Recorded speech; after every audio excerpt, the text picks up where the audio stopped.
चलतु आज बनैबा Odia authentic recipe साकर बा ताको आपण परिबा खट्टा भी कह जाए जोटा कि आमर माणबसा गुरुवार रे प्रत्येक घरे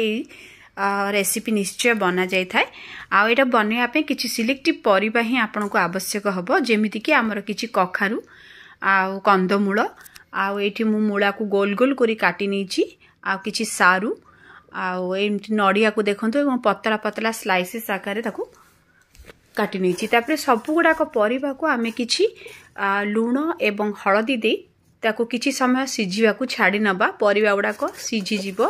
अल्प समय रे ही एटा सिझि जाय थाए सिझि गला देखंतु एठी मोर सब परिबाडा सिझि छि तापर मु किछि तेंतुली पानी एवं गुड़ सेथिरे पके देबी पकेला देखबी तार माने ग्रेवीटा एकदम थिक आकार रे हेजिवो मोटा मोटा देखा जिवो एवं आपण बिल्कुल पानी आ पकेया पड़िबनी आ सेथिरे किछि नाली लंका गुंड देछि जेहेतु हमर टिके राग पसंद आपण देई भी पारंती न देई पारंती तापर गोटे ताकू फुटण दबा जेमति पंच फुटण दे देले किछि कोरा अदा सुखिला लंका एवं भृषिया पत्र दे ताकू हिंगु टिके पके देबे एवं तार फुटणटे दे देबे एवं तापरे ताकू किछि कुर नडिया दे बस प्रिपेयर करने ये बनीगला मोर साकर आपन को जदि मनीषा लाइफस्टाइल रो